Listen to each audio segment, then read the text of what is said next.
Hello everyone, I hope you are doing well. This is the 44th video in the Learning and Evolving from a Past Practitioner series, a video series that aims to introduce important historical figures in the internal style of martial arts and shootout practice. Last week, I introduced Wang Xuanjie, a prominent master of Yi Quan. There are many interesting comments left in the comment section. Many of those comments tell me that I should make a follow-up episode to introduce him in more detail. To start off, let me give feedback on comments left by our community members. A community member, Manuyiquan, left a comment, quote, "However, I don't understand where you got that 3加2顶 theory of Wang Xuanjie. By the way, 3加2顶 means 3 claims and 2 prices. Which book? It is interesting here, but doesn't completely match with his teaching, especially when it's come to the upper body. Wang Xuanjie always said that the elbows should not sink and that the forearms had to be hung, a word that he interpreted as parallel to the ground." End quote. I asked him to clarify the word sink, since this word very often causes confusion.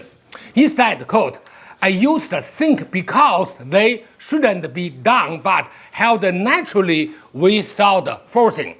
End quote. So this word was chosen by him to express his understanding of practice. He also said he met Wang Xuanjie twice, which means that he has been exposed to Yi Quan for many years. Then I had some more correspondence with him online, and he said, quote, "My first master was a direct disciple of the founder. And my second master was Wang Xuanjie, one of Wang Xuanjie's best students. They both never mentioned this theory.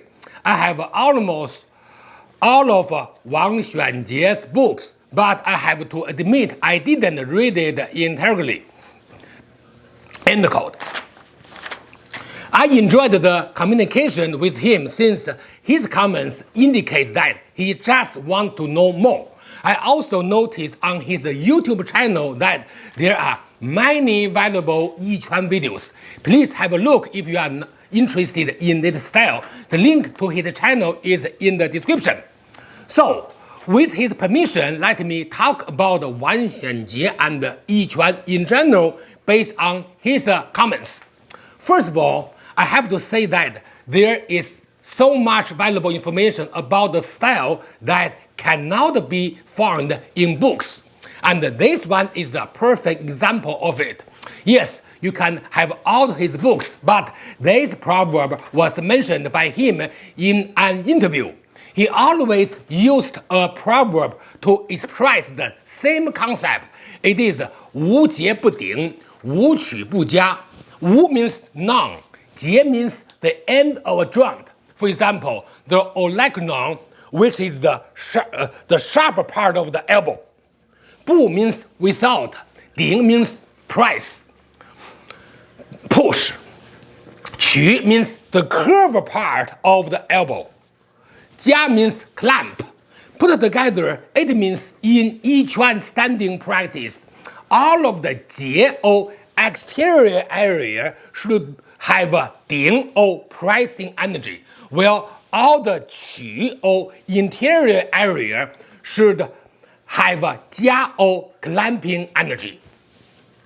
During that interview, when asked to explain this proverb, in order to make it easy to understand, he used 3加2顶 or 3 clamps and 2 presses to elaborate on the previous one, which can be found in my previous video. Also, Wang Xuanjie said in the interview that when applying those proverbs in practice, one should not 执着 or overdo. In other words, those principles should be applied naturally as guidance, but not forcefully pressed or squeezed. It is just like the proverb 垂肩坠肘 or drop the shoulder and sink the elbow. The shoulder and the elbow should not be forcefully moved downward. I heard both these proverbs many years ago. For example, Wang Yufang, the daughter of Yi Quan founder Wang Xuanjie, mentioned to me about this term as well, but did not know the source of those terms. I called a Yi Quan friend of mine in China and got the source information. He even sent me a screenshot. So it is not a surprise at all that you have never heard about it by reading his books or from his students. By the way, your second teacher, Wang Shanwen, was a very good Yi Quan practitioner. He passed away a couple of years ago. I noticed his image in a video that you posted. He was so young in that video, and today, sadly, he no longer with us, but his teachings lived on. You are very fortunate to have learned Yi Quan from him. Thank you for your comments, Manuyiquan. They gave me an opportunity to elaborate further on the topic. Now, let's move on. The Drago said, the obese figure of Wang Xuanjie shows that Yi Quan is not healthy and does not strengthen willpower, which is the main objective Xingyi and every other internal style, Tai Chi and Bagua. End quote. Also, Yi Plomi says, the physical state of Wang Xuanjie suggests an inability to govern his own physiological impulses, specifically caloric intake. This serves as the critical metric of mastery, as true internal discipline requires the seamless integration of mind and body. If one cannot command their own appetites and indulge in gluttony, the same with his chain-smoking habit, it is clear the claim of self-mastery remains incomplete. End quote. Some other community members, such as Alien Toussaint and Charles Berendt, already expressed their disagreements during the friendly discussion. I think I have to say something about it as well. First of all, Wang Xuanjie and other Yi Quan practitioners emphasize the concept of Yi, or mind, which is expressed even by the name of the style. The name of Yi Quan means mind boxing.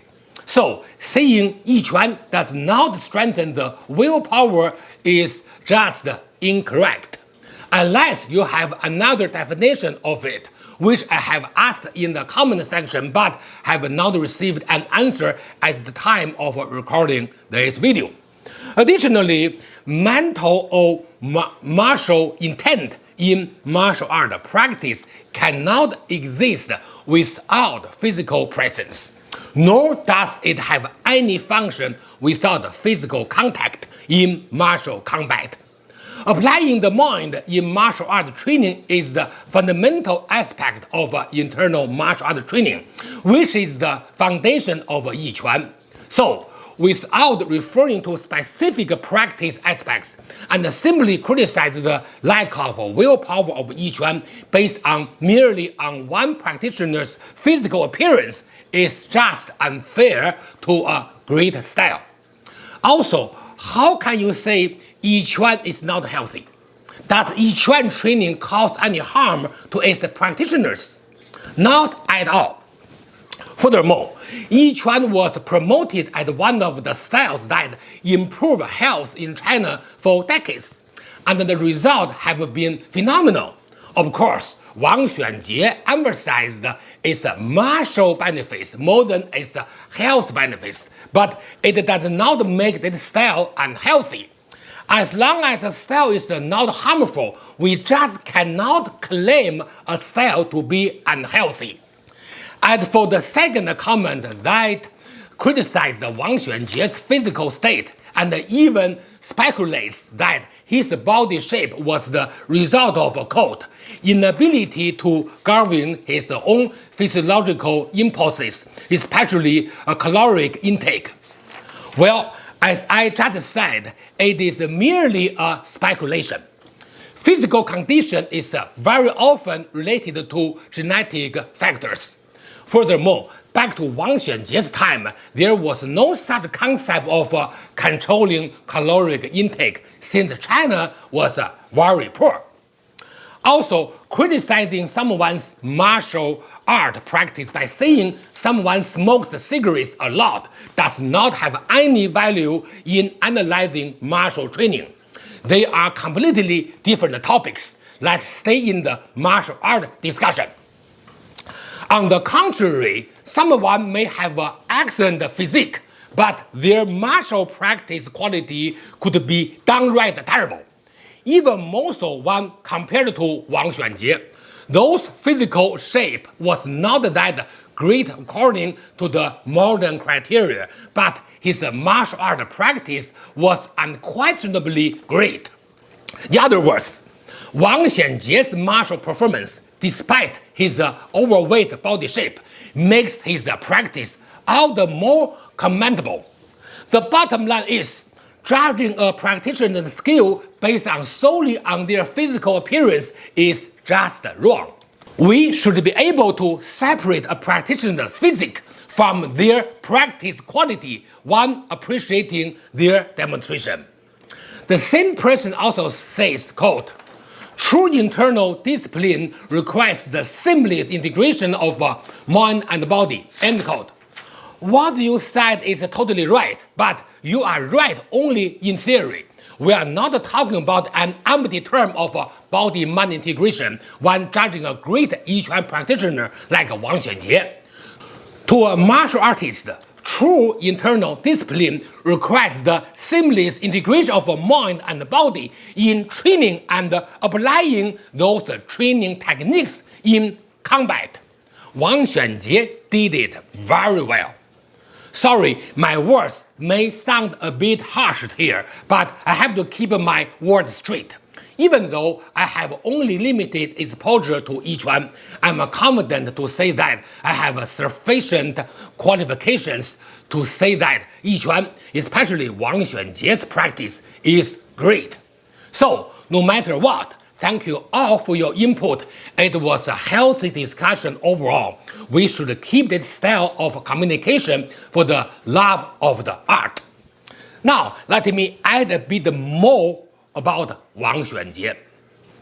We all know that there have been many political issues in the martial arts community over time, and to this day, Wang Xuanjie's case demonstrates this claim again. Wang was a great Yi Quan master due to his practice and efforts to promote this style, which gained him a lot of respect in the community. At the same time, many people in Yi Quan community disapproved of his approach to changing the style in marketing his teaching or in some of his claims related to the history of Yi Quan. However, all of those disagreements and disapproval cannot diminish his Yi Quan skills level and his contributions. For example, he added some training content of other styles, such as Bagua body and stepping methods, into Yi Quan, which, in my opinion, is a further development of that style, or at least it is Wang Xuanjie's approach, not against the fundamental concept of the Yi Quan founder's teaching. This is something I'd like to point out specifically. By the way, there is a good book introducing martial art politics written by a student and a friend of mine, Mr. Jonathan Bluestein, titled "Martial Art Politics Explained." Please have a read if you want to understand this topic in depth. Now, let's watch a short video about Wang Xuanjie's demonstration.